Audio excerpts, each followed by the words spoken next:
सुबह के करीब 8 बजे का वक्त रहा होगा, जब 15 से 20 लोग कपड़ों के एक कारखाने के बाहर खड़े थे।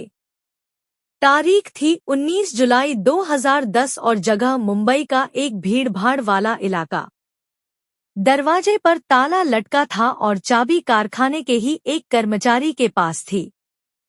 जब काफी देर इंतजार करने के बाद भी वह नहीं आया, तो चाबी बनाने वाले को बुलाकर ताला खोला गया। लेकिन जैसे ही कारखाने का दरवाजा खुला, कर्मचारियों के पैरों तले से जमीन खिसक गई। सामने एक युवती की लाश पड़ी थी।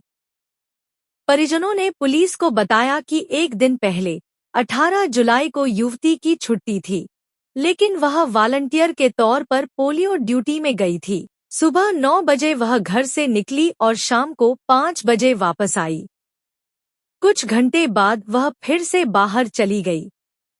रात करीब 10:30 बजे उसके भाई और पिता ने उसे फोन किया, लेकिन उसका मोबाइल बंद था।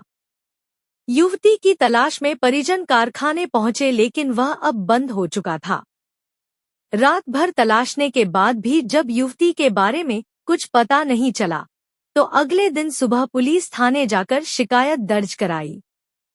हालांकि पुलिस उसे तलाश पाती, इससे पहले ही उसकी लाश कारखाने में मिली। लाश का पंचनामा किया गया और पोस्टमार्टम के लिए भेजकर पुलिस कातिल की तलाश में जुट गई। युवती की हत्या की खबर से पूरे इलाके में सनसनी फैल गई। हर किसी की जुबां पर एक ही सवाल घूम रहा था कि आखिर उस लड़की के साथ ऐसा क्यों हुआ। पुलिस ने भी मामले की गंभीरता को समझा और फौरन तफ्तीश शुरू कर दी। पुलिस ने कारखाने के सभी कर्मचारियों से पूछताछ की। इंडियन एक्सप्रेस की रिपोर्ट के मुताबिक पूछताछ में पता चला कि युवती के साथ काम करने वाला एक कर्मचारी घटना के बाद से गायब है। वही शख्स था जिसके पास कारखाने की चाबी रहती थी और जिसके ना पहुंचने पर दूसरी चाबी से ताला खुलवाया गया था। कर्मचारियों ने यह भी बताया कि जो गमछा लाश के पास मिला, वैसा गमछा वही शख्स इस्तेमाल करता था। पुलिस को इस शख्स पर शक हुआ और उसकी तलाश शुरू हो गई। उसका मोबाइल नंबर ट्रैक किया गया, तो पता चला कि उसकी लोकेशन यूपी के एक गांव में है। तुरंत मुंबई पुलिस की एक टीम रवाना हुई और उसे गिरफ्तार कर ले आई। हालांकि जब मामला कोर्ट में पहुंचा तो उसने कहा कि वह बेकसूर है और उसे झूठा फंसाया जा रहा है। कोर्ट में उसने कहा कि जिस दिन युवती की लाश मिली, उस दिन वह छुट्टी पर था और अपने कमरे पर मौजूद नहीं था। पुलिस ने कोर्ट में जो सबूत पेश किए, उसने उनके ऊपर भी शक जताया।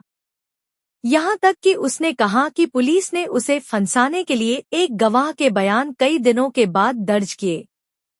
इस गवाह ने बयान दिया था कि उसने आरोपी और युवती को आखिरी बार एक साथ देखा था। पुलिस ने कोर्ट में यह भी बताया कि वारदात वाली रात को आरोपी ने लोकमान्य तिलक टर्मिनस से रात 11:19 पर टिकट लिया और 11:45 बजे कुशीनगर एक्सप्रेस में बैठकर कानपुर के लिए रवाना हो गया। इस पर कोर्ट ने जब पूछा कि उसने इतनी जल्दी शहर क्यों छोड़ा, तो वह कोई ठीक जवाब नहीं दे पाया। हालांकि आरोपी के वकील ने इसी बात को उसकी ढाल बनाते हुए कहा कि युवती की हत्या करने के बाद इतनी जल्दी लोकमान्य तिलक टर्मिनस पहुंचना संभव नहीं था। इस पर कोर्ट ने कहा कि युवती की हत्या रात 8 बजे से 10 बजे के बीच हुई थी। ऐसे में 11 बजे लोकमान्य तिलक टर्मिनस पहुंचना कोई मुश्किल काम नहीं। कोर्ट ने आरोपी को दोषी करार दिया और उसे आजीवन कारावास की सजा सुनाई। लाश के पास से मिला उसका नारंगी गमछा, कारखाने से उसी रात गायब हो जाना और स्टेशन पहुंचने का समय, ये 3 सुराग उसके खिलाफ अहम कड़ी साबित हुए। इस मामले ने एक बार फिर यह साबित कर दिया कि कानून के हाथ लंबे होते हैं। अपराधी चाहे कितना भी चालाक क्यों न हो, वह कानून से बच नहीं सकता।